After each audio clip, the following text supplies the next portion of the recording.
So in the rest of the country, it's an intense, to quote The Simpsons, kill storm 4 or 5. And here in California, Los Angeles specifically, it feels like it's springtime already, and we're not even out of January. I've always disliked spring because being raised brutally Catholic, um, it just meant Lent and a ton of church. And I don't know. It's just the time of year that I dislike the most or like the least, however you want to put it. So, one of the things that I do like about it, though, or I've found myself to like, because I really like uh, New Orleans jazz and just maybe New Orleans songwriting and bands out of New Orleans. Obviously, I like I Hate God, but this this video is going to be about 5 really sort of iconic New Orleans, Louisiana artists, musicians, and we're gonna just start right away with Fats Domino. I don't know a lot about him, but and I don't even really know a lot about this release. I just know that I was at Record Surplus in West LA, and and they were playing it, and the thing that really caught my attention was he was covering Beatles songs, and not just like obvious Beatles songs. He plays like Everybody's Got Something to Hide Except for Me and My Monkey, which is such a unusual song to cover. But this release, Fats is back. It's 29 songs, and oh, it's got Lady Madonna on here too, and Lovely Rita. Wow, he really is killing it with the Beatles. But he does like Walking to New Orleans and some classics like Have You Seen My Baby, which is, I'm pretty sure that's the Randy Newman song. Randy Newman didn't make this list because, well, he didn't, because there's just going to be 5. And there, yeah, I said Walking to New Orleans. And he also covers a song by an artist that I'm going to get into in a little bit, which is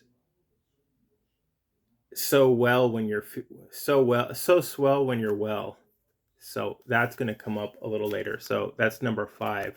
Fats is Back by Fats Domino. Heard at Record Surplus, and I had him pull it out of the CD player so I could buy it. Number 4, Dr. John. He's an institution, obviously, New Orleans. The first album is really good. I Walk on Gilded Splinters. This one, though, this is really sort of his homage to New Orleans and the music scene that was there. Jazz. He does Junko Partner on here, which is like that's like almost a quintessential New Orleans sort of song. There he is, right there in the middle, or in the thing. And yeah, it's funny. There's a mural like this in Huntington Park that looks just like this. There's a Farmer John factory or Death factory out there. But Dr. John's Gumbo, this is the most New Orleans of his New Orleans albums. I have it in this box set here, which has, I think, the first 7 records. The first one is great. I mean, they're all pretty good, but this is the one for the list today. Next is, well, I'm going to put this, I have this on vinyl because it's only on vinyl. It's Joel Saunier, I think is how you say it. Now, he's a Zydeco guy, and he plays the accordion, and he has most of his stuff. It's if it's on CD, it's out of print, and it's really hard to find. But this record I got because it has Tear Stained Letter on it, which is a song that Richard Thompson wrote. And it's one of Richard Thompson's like best songs. And if you ever see, there's a live version that Richard Thompson has on a box set where he's an amazing guitarist. He's really up there with like Holdsworth, Fripp, Zappa, those types of guys. But Richard Thompson's an amazing guitar player. And Tear Stained Letter is there's a live version of him just tearing it up. I have it on a like a 3-disc box set. And then there's videos of Joel Sonnier, I think that's how you say his name, playing it with Richard Thompson. And pretty much all the songs on this album, they're all really just, they are like quintessential New Orleans songs. There's Baby Hold On. There's uh, Come On Joe, which I think is kind of a song that's kind of one of Joel's like trademark songs, and Louisiana 1927 by Randy Newman. This is a great album. You'll probably only be able to get this on vinyl. What is it called? It's just called Joel, but I was only able to get it on vinyl, and I think it is awesome. So now I'm going to get to number 2. This is a really important guy. Even if there's dust on the CDs, he's really important. His name's James Booker. That song on the Fats Is Back CD, So Swell When You're Well, that's a James Booker song. James Booker never really got to do a proper album. He was gay, he was missing an eye, and he was a junkie. And his vibe, his vibe as it is, and his vibe is, I have other albums, but these are like really the 3 kind of studio albums that he got to do, and each kind of captures a different side of him. I think this is the one that they tried to produce the most or get the most production on, but this is kind of the rawest. And this has a Good Night Irene, which, whether that was a New Orleans kind of staple song or not, because of James Booker, it kind of is. And all the sort of, the cool thing about that is Good Night Irene, when you think of that song, you think of like the folky sort of whatever, rustic aspects of it. But there's a really dark aspect, like I'm going to jump in the river and drown and stuff like that. You need an artist like James Booker who's tapped into the, I don't want to say the dark side, but like the negativity, the melancholy that is in music, the sort of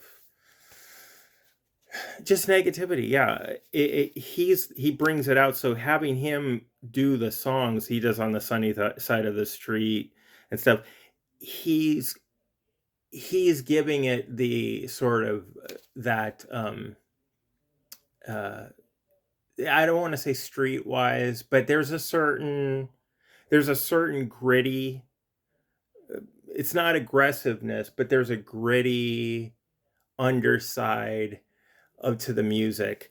And James Booker, because of how he lived and sort of what he was drawn to, he homes in on that really well. This one has Junko Partner. It is called Junko Partner. And Junko Partner, I'm looking for where it is. It's track number 6.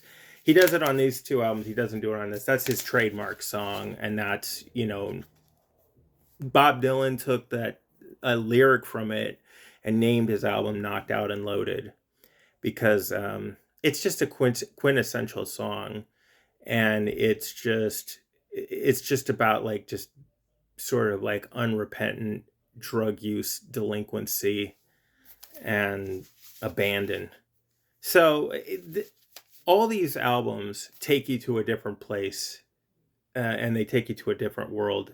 James Booker is really, in a lot of ways, the key to doing that. And now the last one, I want to say also, if you like kind of like the vibe of these albums, there's a Lee Hazelwood album that got released. I think it's called 1970, and it's got Hey Me, I'm Riding, and Rosa Coast Street, and some other things like that. And it's the album cover looks really 1970s, and that's a really good album with the similar kind of feel, but it's not a New Orleans kind of album, so it's not on the list. Maybe I'll do a video on Lee Hazelwood, because I love Lee Hazelwood.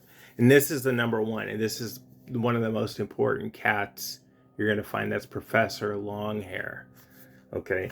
And kind of like with James Booker, different people try to get him to do different albums, and not one captured the full James Booker experience, which is why it's the experience of him, seeing him live would be one thing, but then, it's sort of spread out over these different albums. This album really does capture Professor Longhair. This is really it. And it's got Mardi Gras in New Orleans, which is a trademark song of his. It's got Tipitina, which is also another trademark song of his.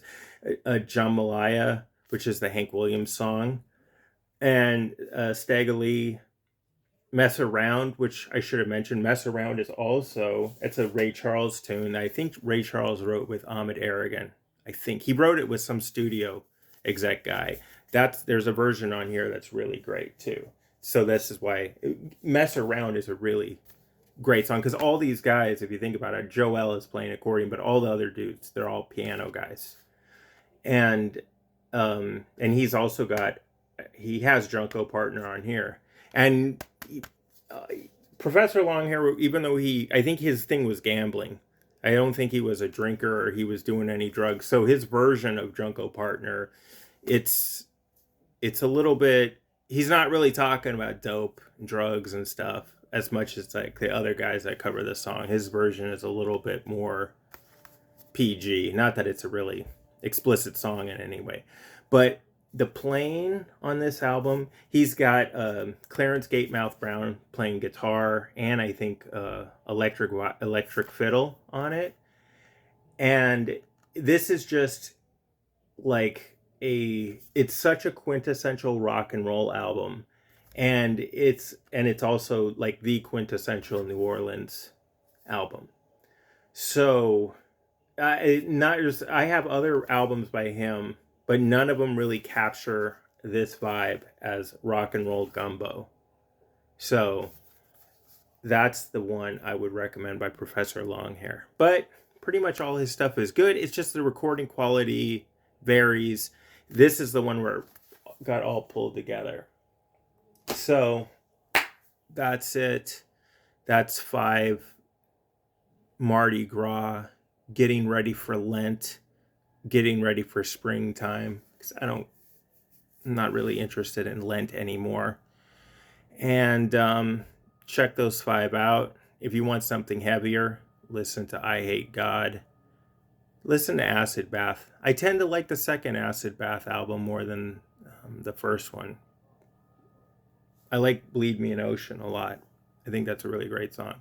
But if you want the updated version of what hopeless despair and drug addiction in New Orleans sounds like post 1980 something, I Hate God.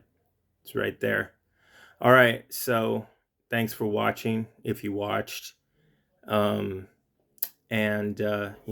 like, subscribe, listen to the Happy Casualties.